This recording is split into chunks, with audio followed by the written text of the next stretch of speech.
श्री राधा रमणो विजयते। आज हम लोग अध्ययन करेंगे श्रीमद् भगवद गीता के अध्याय 9 के आखिरी 2 श्लोकों को। गीता के 9वें अध्याय के 33वें और 34वें श्लोक का आज हम लोग अध्ययन करने वाले हैं। तो चलिए प्रारंभ करते हैं। 33वां श्लोक।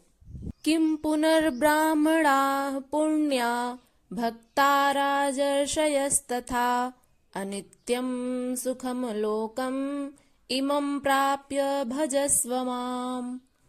आइए अब इसके शब्दार्थ को देखते हैं।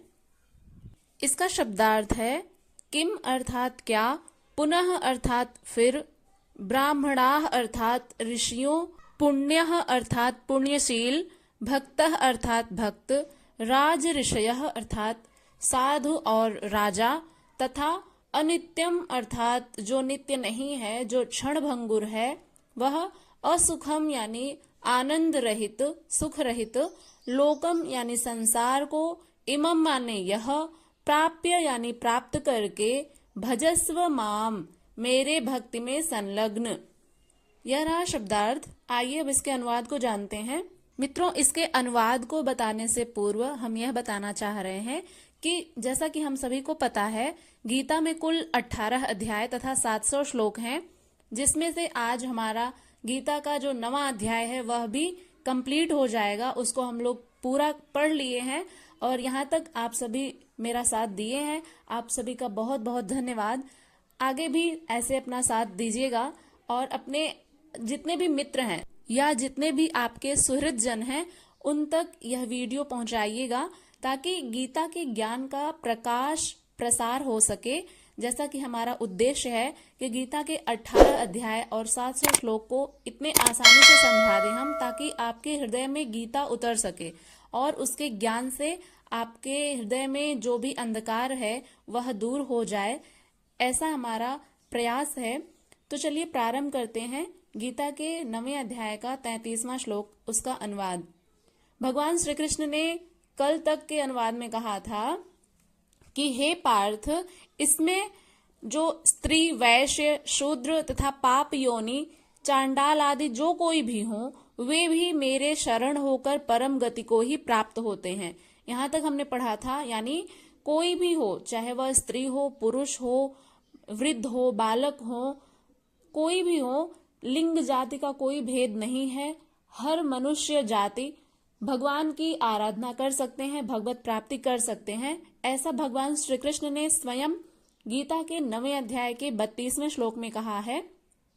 वहां तक हम लोग ने पढ़ लिया था। आज का जो श्लोक है उसको पढ़ते हैं। उसका अनुवाद इस प्रकार से है। भगवान श्री कृष्ण कहते हैं कि फिर पुण्य कर्म वाले राजाओं और ऋषियों के विषय में क्या कहा जाए, यानी जो पुण्यशील ब्राह्मण तथा राजर्षि भक्तजन मेरी शरण होकर परम गति को प्राप्त होते हैं। यानी भगवान श्री कृष्ण यह कहना चाह रहे हैं कि इस क्षण भंगुर और आनंदहीन संसार में आकर मेरी भक्ति में लग जाओ। कितनी अच्छी बात कही है भगवान श्री कृष्ण ने कि यह जो समय चल रहा है कलयुग का, ऐसा माना जाता है, ऐसा बहुत जो महान संत हैं वे सब कहते भी हैं, जैसे प्रेमानंद जी महाराज हैं और भी जितने भी संत हैं, वे सब कहते हैं कि यह जो कलयुग का समय चल रहा है, इस समय भगवान की आराधना करना, उनकी प्राप्ति करना बहुत ही सहज है। इसके पूर्व के जितने भी युग थे, सतयुग, द्वापर, त्रेता, कलयुग, जितने भी युग थे, उसमें कितने ही संत जन जो लोग थे, महात्मा, तपस्वी लोग, वे कितनी कठोर तपस्या करते थे सिर्फ भगवत प्राप्ति हेतु। कितने कितने वर्षों तक भगवान की आराधना करते रहते थे, पहाड़ों में जाकर के, जंगलों में जाकर के, और कितने कितने दिनों तक, महीनों तक बिना खाए पिए रहते थे, सिर्फ जल का सेवन करके, केवल पत्तों का सेवन करके भगवत प्राप्ति हेतु साधना करते थे, तपस्या करते थे। फिर भी भगवत प्राप्ति नहीं हो पाती थी, कई कई जन्म बीत जाते थे। लेकिन यह जो कलयुग चल रहा है, यह जो समय चल रहा है, यह समय इतना सहज है भगवत प्राप्ति कराने हेतु कि क्या ही कहें। जैसा कि अभी हमने बताया कि संत लोग, जितने भी महान संत हुए हैं, उन्होंने भी अपने मुखारविंद से यह कहा है कि कलयुग में भगवत प्राप्ति होना बहुत ही सहज है। केवल भगवान नाम के स्मरण मात्र से ही आपको भगवत प्राप्ति हो सकती है। केवल आप उन्हीं का ही नाम लेते रहें और अपना कर्म करते रहें, जैसा कि भगवान श्री कृष्ण ने भी गीता में कहा है कि हे अर्जुन, तुम अपने हृदय में मेरा नाम लेकर के अपने प्रत्येक कर्म को करते जाओ और मैं तुम्हारा कल्याण कर दूंगा, तुम्हें मोक्ष दिला दूंगा।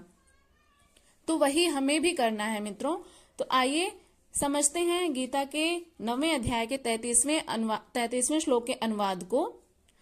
तो उसमें भगवान श्री कृष्ण ने यह कहा कि जो पुण्यशील ब्राह्मण तथा राजर्षि भक्तजन, चाहे वह ब्राह्मण हो, संत हो, राजा हो, ऋषि हो, कोई भी भक्त हो, मेरी शरण होकर के परम गति को प्राप्त होते ही हैं।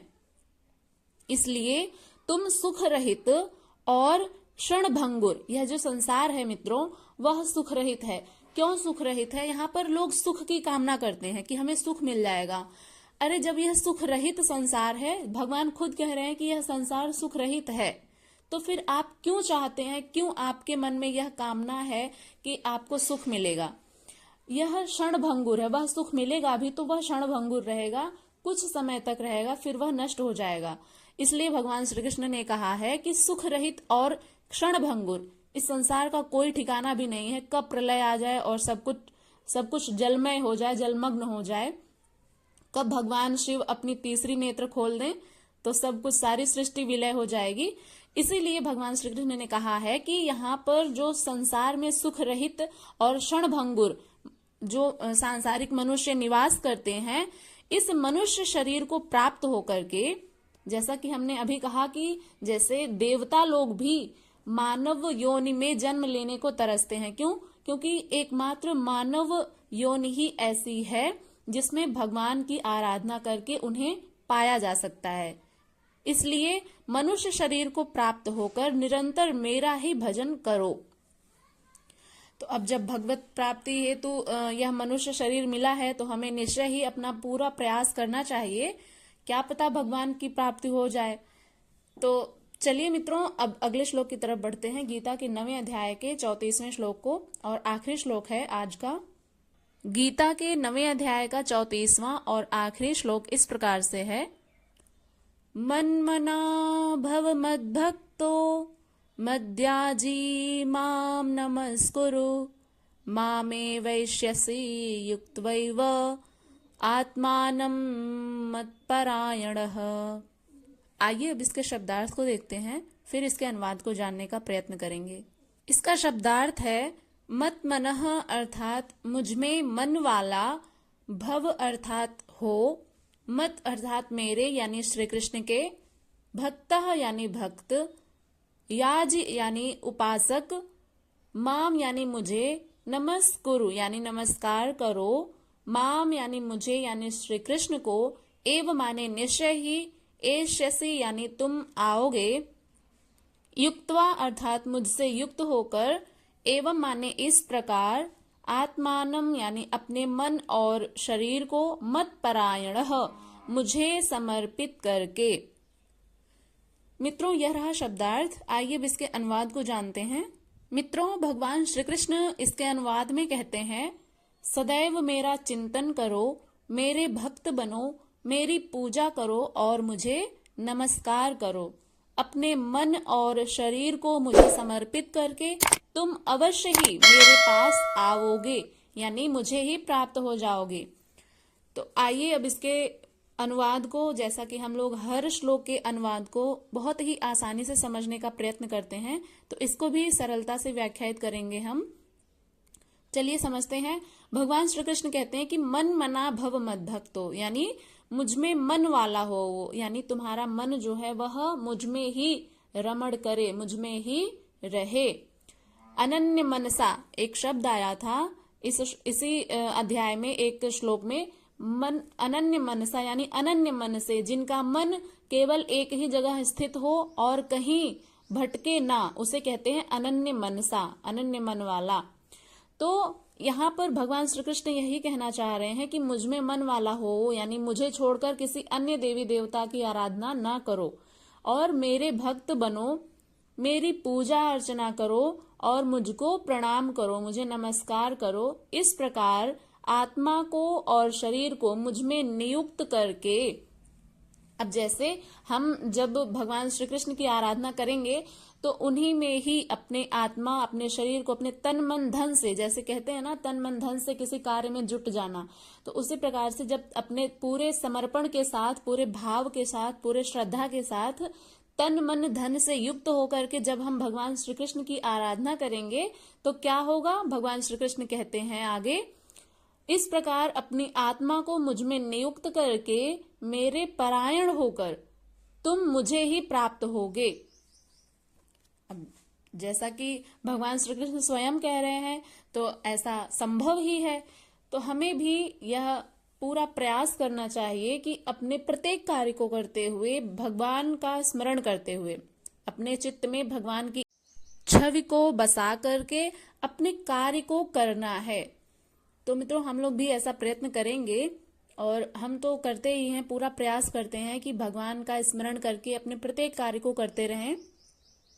तो इसमें भगवान श्री कृष्ण कह रहे हैं कि हे अर्जुन, मेरे में ही मन वाला हो वो, सिवाय मेरे दूसरे भाव मन में ना आने पाए। केवल भगवान श्री कृष्ण कृष्ण कृष्ण कृष्ण कृष्ण, यही बस हमारा मन, हमारी आत्मा में एक ही नाम केवल गूंजता रहे और मेरे अनन्य भक्त हो, अनवरत चिंतन में लग जाओ। गौ माता भी बोल रही हैं, सही बात है। तो मित्रों, जैसा कि अब गाय तो भगवान श्री कृष्ण से ही जुड़ी हुई है, तो उनका समर्थन तो जरूरी ही है। तो उन्होंने भी समर्थन दे दिया है कि हाँ, सत्य है। तो मेरे अनन्य भक्त हो, वो अनवरत चिंतन में लग जाओ। अनवरत यानी लगातार चिंतन में लग जाओ और श्रद्धा सहित मेरा ही निरंतर पूजन करो और मुझे ही नमस्कार करो। इस प्रकार मेरी शरण हुआ आत्मा को मुझ में एक ही भाव से स्थित करके तुम मुझे ही प्राप्त होगे, अर्थात मेरी एकता को प्राप्त करोगे। जैसा कि आत्मा का लक्ष्य होता है मित्रों, परमात्मा से मिलन। तो जब आत्मा और परमात्मा का मिलन हो जाएगा तो लक्ष्य की पूर्ति भी हो जाएगी और हमारा इस मनुष्य योनि में जन्म लेना भी सार्थक हो जाएगा। तो मित्रों, यदि आपको यह व्याख्या समझ में आई हो तो इसे एक लाइक अवश्य करिएगा। अपने मित्रों तक इस वीडियो को शेयर करिएगा, अधिक से अधिक लोगों तक, जिन्हें भी आप जानते हैं सबके पास यह वीडियो शेयर करिएगा। और यदि आप चैनल पर नए हैं तो सब्सक्राइब भी कर लीजिएगा। कमेंट करिएगा कि व्याख्या कैसी लगी और आप अगली वीडियो किस टॉपिक पर चाहते हैं। वैसे यह गीता की सीरीज जो चल रही है वह तो चलेगी ही, लेकिन अगर आप किसी अन्य टॉपिक पर वीडियो चाहते हैं गीता से संबंधित तो कमेंट कर दीजिएगा, हम उस पर वीडियो बनाने का पूरा प्रयास करेंगे। चलिए मिलते हैं अगली वीडियो के साथ, तब तक के लिए अपना ध्यान रखिएगा। हरे कृष्णा, नमः संस्कृताय।